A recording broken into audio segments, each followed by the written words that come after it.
Well, last week, Emma started us on a sermon series on the family, and she did an amazing job of introducing us to family patterns and some of the dynamics that can transfer from generation to generation.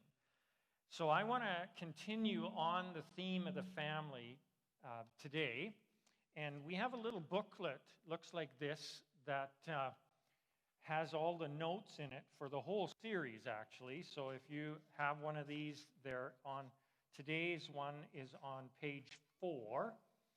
And if you didn't get one, there's more at the back there. Feel free to just get up and run over there and grab one. If you're online, Pastor Emma is going to put the link to that on the chat today, so you can download that. And my topic is how not to kill each other. That sounds like a good spiritual talk, doesn't it? Well, the truth is, in families, we have good times and we have times that can be a little bit stressful.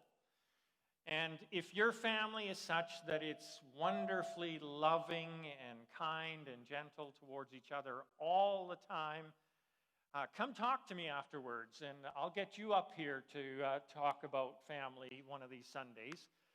But for most of us, family has some challenging times with it.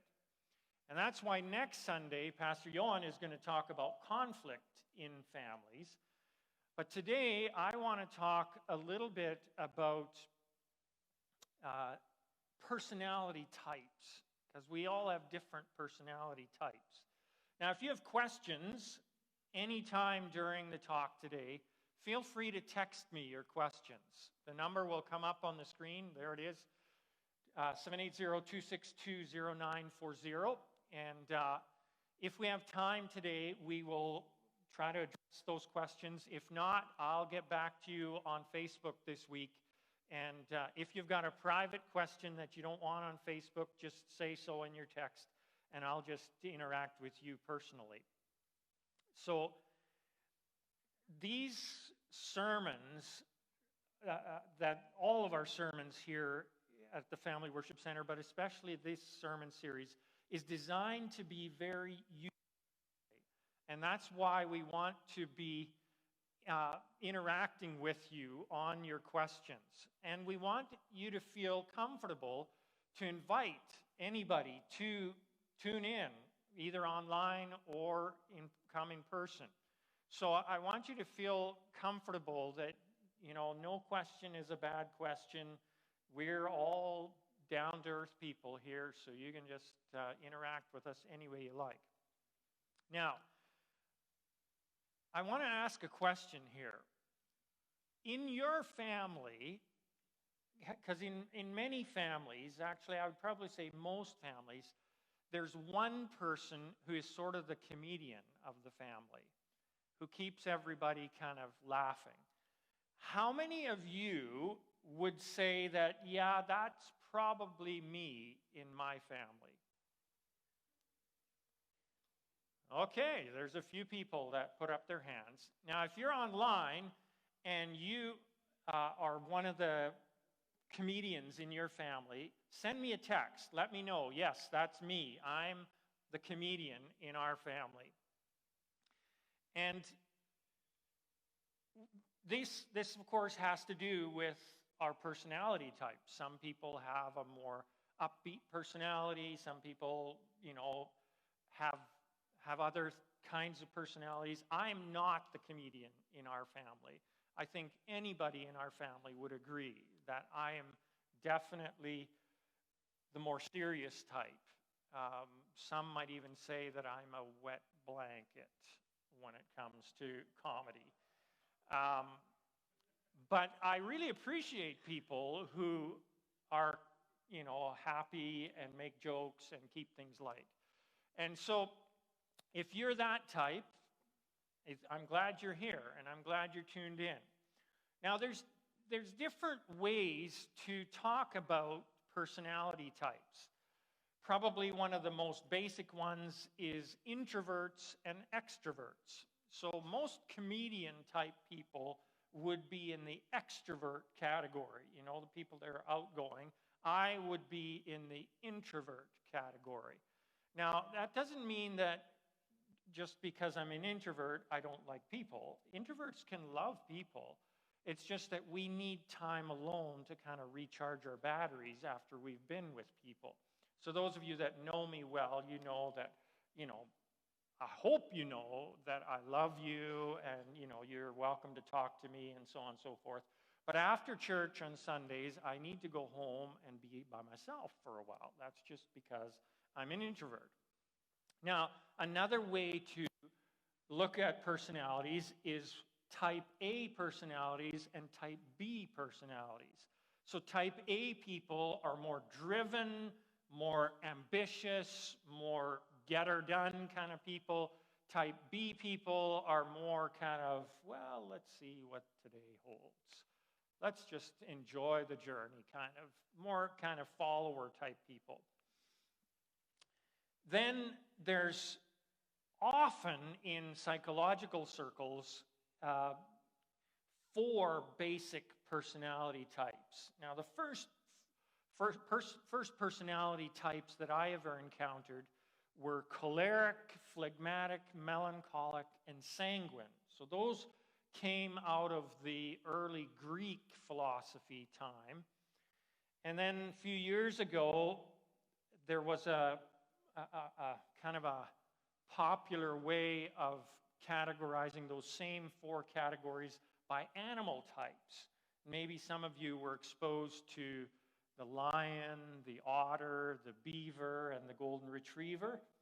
So, the lion is the driven one, the choleric, and the otter is the fun-loving one, or the sanguine, and then the beaver, which is what I apparently am, is the more sort of phlegmatic or, kind of steady as she goes type person. And then the golden retriever is sort of the loyal friend kind of person, which is sort of the more melancholic kind of person. So those are another way of evaluating. Another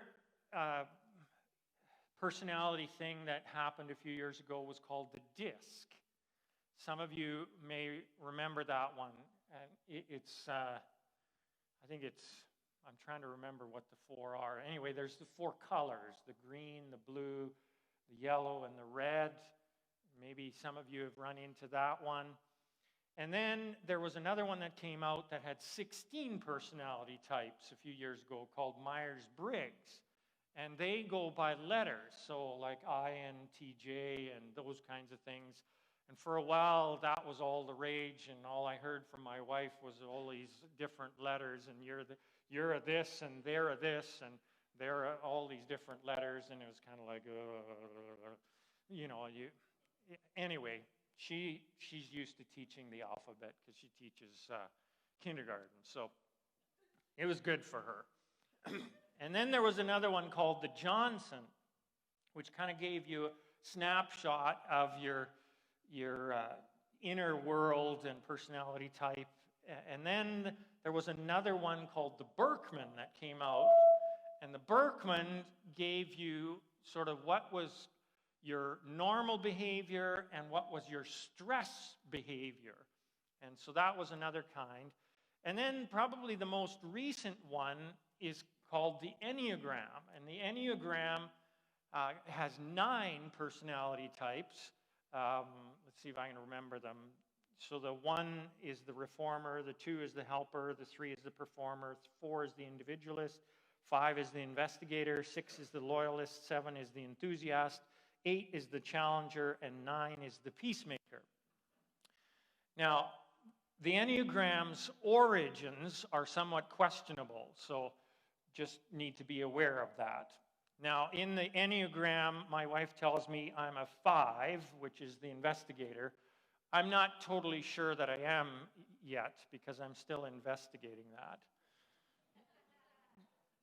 But anyway, But I want to start today by looking at a scripture. So this is Paul writing, and Paul did a very good job of explaining Jesus' way of thinking to the early Christians. And so he encountered a lot of different situations, and he explained how Jesus' thinking kind of translated into those situations very well. So this is what he says in 1 Corinthians chapter 12 and starting in verse 12.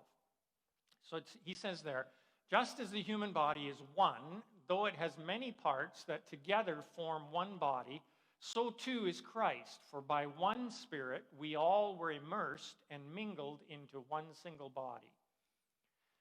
And no matter our status, whether we are Jews or non-Jews, oppressed or free, we are all privileged to drink deeply of the same Holy Spirit. In fact, the human body is not one single part, but rather many parts mingled into one part. So if the foot were to say, since I'm not a hand, I'm not a part of the body, it's forgetting that it is still a vital part of the body. And if the ear were to say, since I'm not an eye, I'm not really part of the body, it's forgetting that it's still an important part of the body. Think of it this way. If the whole body were just an eyeball, how could it hear sounds? And if the whole body were just an ear, how could it smell different fragrances? But God has carefully designed each member and placed it in the body to function as He desires. A diversity is required. So remember that little phrase there. Diversity is required. For if the body consisted of one single part, there wouldn't be a body at all. So now we see that there are many different parts and functions, but one body. It would be wrong for the eye to say to the hand, I don't need you, and equally wrong for the head to say to the foot, I don't need you. In fact, the weaker our parts, the more vital and essential they are. The body parts we think are less honorable, we treat with greater respect, and the body parts that need to be covered in public, we treat with propriety and clothe them. But some of our body parts don't require as much attention. Instead, God has mingled the body parts together, giving greater honor to the lesser members who lacked it. He did this intentionally so that every member would look after the others with mutual concern, and so there would be no division in the body.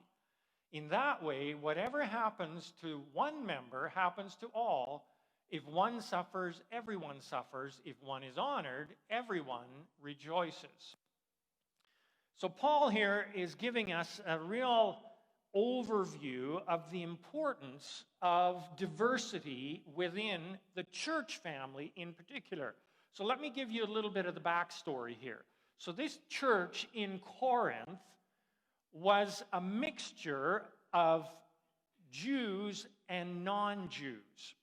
So the non-Jewish people, they had come out of the pagan religion that was common in Corinth. Corinth is a town, well, it no longer exists as an operating town, but it was part of, I believe, Turkey today. And it was a bustling community at that time. And the religion of that city, the most popular religion, was actually dominated by women. Women were the leaders in that religion. And it was a very promiscuous and sensual kind of religion. So the women were actually temple prostitutes.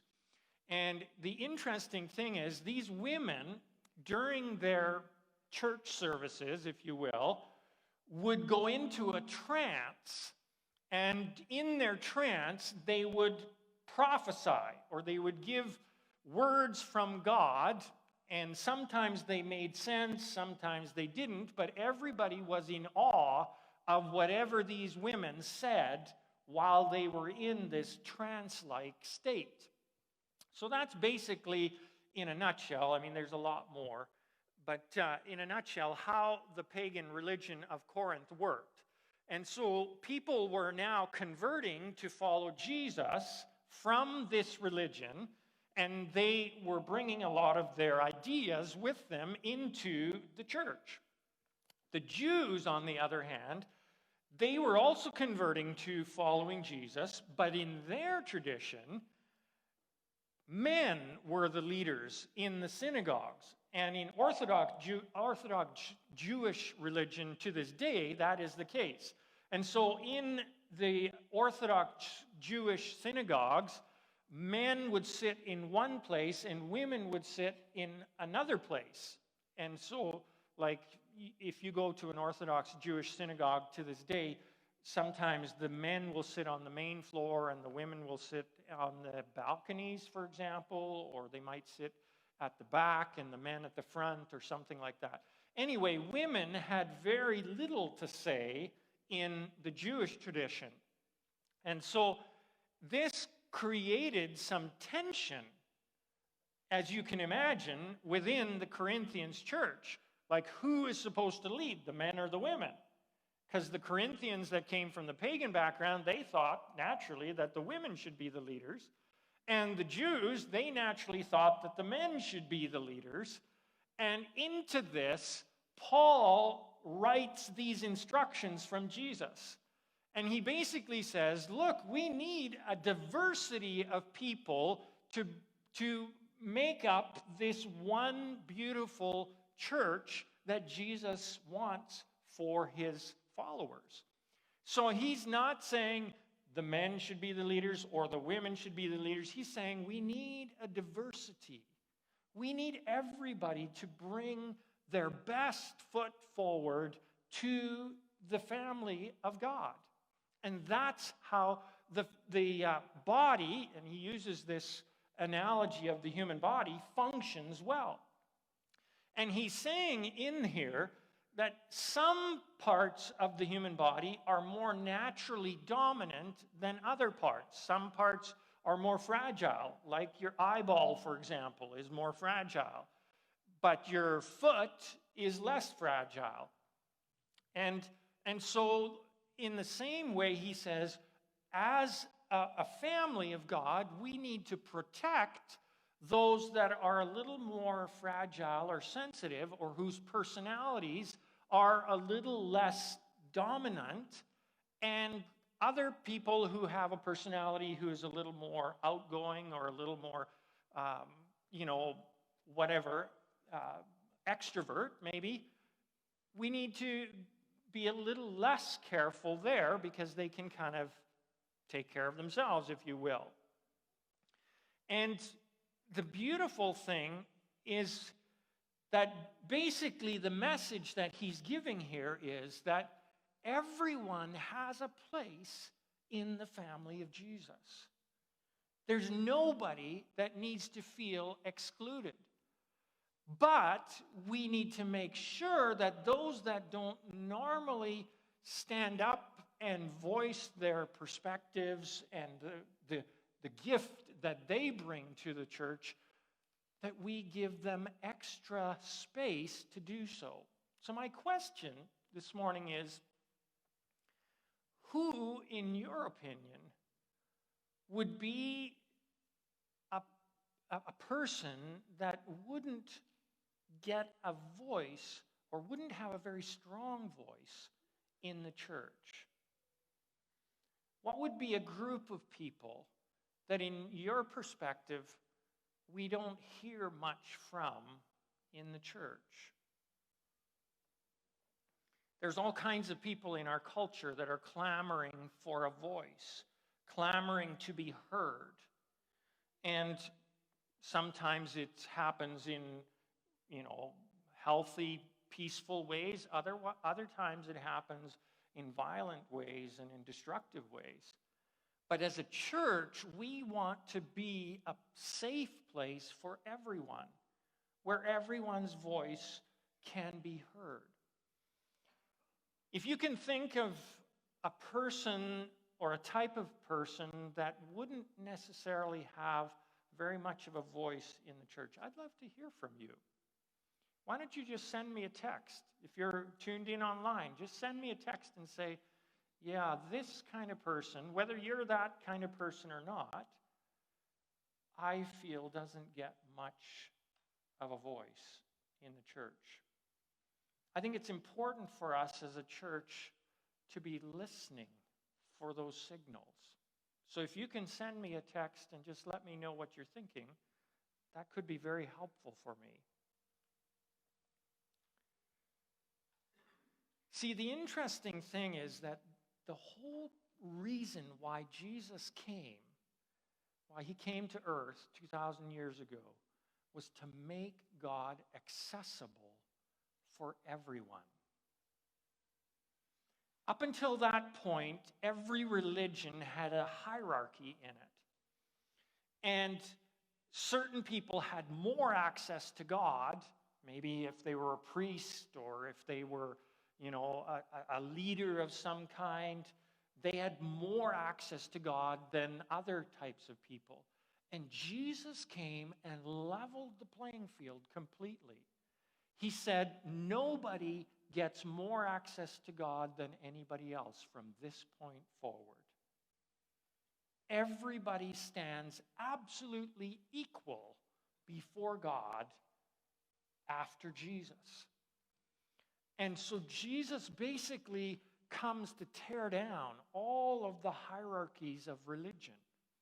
And he's basically saying, you are welcome, whoever you are, into my family. And maybe you've never actually invited Jesus into your life. Maybe you've never said, yeah, I want to be part of your family. And what I'm saying to you right now is good news. Maybe you had the idea that, well, I've got to get my life together, I've got to stop doing this and stop doing that and, be a good person and all of these things. Then maybe God will accept me. The truth is, he's not looking for any of that. The only thing you have to do in order to become part of Jesus' family is to say, Jesus, please accept me. I've got lots of problems. I'm far from perfect, but I want to be part of your family. And if that's you, you can do that right here, right now, today. It can be a beautiful moment for you. Just this morning, I read this story that I thought was so beautiful about a guy named John Wayne. I know I'm dating myself when I say John Wayne, but how many of you have ever heard of John Wayne, the movie actor? The tough guy. Well, it so happened that there was a little girl named Gretchen Schuler who had a motorcycle accident and lost one of her legs. Had to amputate her leg. She was a major John Wayne fan. And somehow he found out about her, that she was a fan of his, and he was a real fan of Gretchen's dad, Robert. And so he got a note to her basically saying, hey, I heard about your accident. I'm so sorry. I'm pulling for you. Have a speedy recovery. Well, she was so touched by this, she decided to write a letter to John Wayne. And basically her letter went like this: Mr. Wayne, thank you so much for thinking of me and for your good wishes. I am a huge fan of you, and I really hope that you have invited Jesus into your heart, because I know I'm going to heaven one day, and heaven just wouldn't be complete if John Wayne wasn't there. So I hope you have invited him into your life so that you can come to heaven with me. And she signed it, Gretchen. Well, after she finished the letter, she started to try to figure out how to get it to him. Well, a fellow came in to visit her in the hospital, and he saw the envelope on her desk beside her, and it said John Wayne, and he said, oh, did you write a letter to John Wayne? And she says, yeah, and I don't know how to get it to him. And she says, well, actually, I'm having dinner with John tonight. I can give it to him in person if you like. And she said, that would be wonderful. And so he put it in his coat pocket, and that night there was about a dozen of them that met at a country club, and they were drinking and having fun and, around the table. And he happened to feel his inside pocket, and he remembered the envelope. And so he got it out and he gave it to John Wayne. And they all continued, laughing and having fun. And John got really quiet over at the end of the table. And then he turned, this fellow that had given him the letter turned and looked at him, and he was crying. And then he said, hi, everybody, let me read this letter to you. And he read the letter to everybody there. And he was crying. And then he turned to the fellow who had brought him the letter, and he said, you tell Gretchen that right here in the restaurant, John Wayne invited Jesus into his heart, and he will see you in heaven one day. That was 3 weeks before John Wayne died. That's how easy it is to invite Jesus into your heart. Now, we're talking about family here, and the same principles that apply to a church family apply to families as well. We need each other. I don't know if you're a parent, if you've ever had this thought, but Shelley and I have many times wondered how 3 kids that have the same parents, roughly the same DNA, could be so different. I mean, we raised them under the same roof. We had the same rules. We had everything. We fed them the same food. We had the same schedule. And yet they respond to life so differently. How can this happen? And often in families, there are certain personalities that are a little more dominant and others that are a little more quiet. Sometimes some personalities are a little more outgoing, others are a little more withdrawn, a little more shy maybe.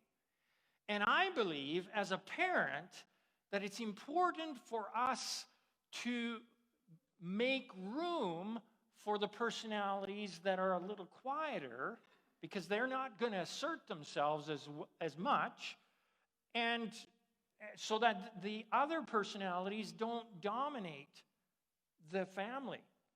And if one of the parents is the dominating personality in the family, we need to rein ourselves in so that we don't dominate our kids. Because I believe here again, the same principle is true. We all need each other in the family. And Jesus would want us all to be able to bring our contribution to the family. And so we need to treat each other a little bit differently depending on how confidently we speak our voice within the family circle. And so now I'm going to say something here that might be a little bit controversial for some of you, but there are actually religious systems that give preference to certain voices within the family. Like there are religious systems, even within Christian circles, that say, for example, that the father is supposed to have the dominant voice, and that the mother and kids are supposed to just sort of quietly follow suit. There's other religious systems that say the mother is supposed to have the dominant voice. I believe what Jesus would say to us as a family is that every voice is important. And we need to listen to one another. And there isn't one that is supposed to dominate everybody else. We are all supposed to humbly listen to each other. Now, that doesn't mean that the adults shouldn't be adults and take the lead when necessary.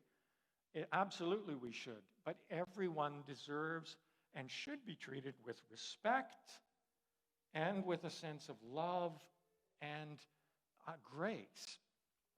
A psychologist, David Augsburg, says, being heard is so close to being loved that for the average person, they are almost indistinguishable.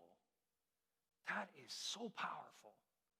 I'm going to read that again. Being heard is so close to being loved that for the average person, they are almost indistinguishable. Part of loving one another in our families is listening to one another. And if people don't have a dominant personality, we listen even more carefully to hear what they have to say. That's what it means to love one another. Now, let me say this while we're on this topic, because just because you have a dominant personality or a quiet personality does not necessarily mean that you are mature in the way you express that personality. Your personality type is not an excuse for immaturity. What I mean by that is if you're grumpy around people, you can't say, well, I'm just an introvert. Introverts can be nice, should be nice. It's not, you can't use your personality type to actually get away with immaturity. And so there's this spectrum of maturity and immaturity for every personality type. And we are not given permission to stay immature. All of us are called to mature and grow in our various personality types. And the key is learning to discern what is your personality and what is immaturity. And that can be tricky. It can be very tricky because sometimes it's a mixture. Sometimes it is a little bit of your personality and a little bit of immaturity mixed together. And then there can be a third factor as well, and that's my own issues.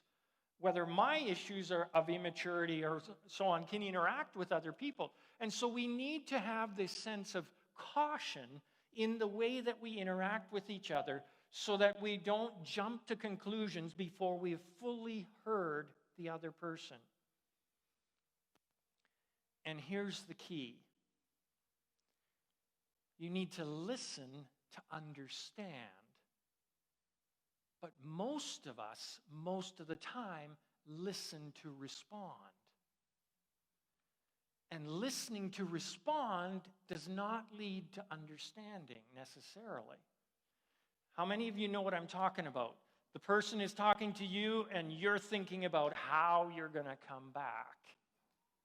Rather than listening to them and then maybe asking a clarifying question.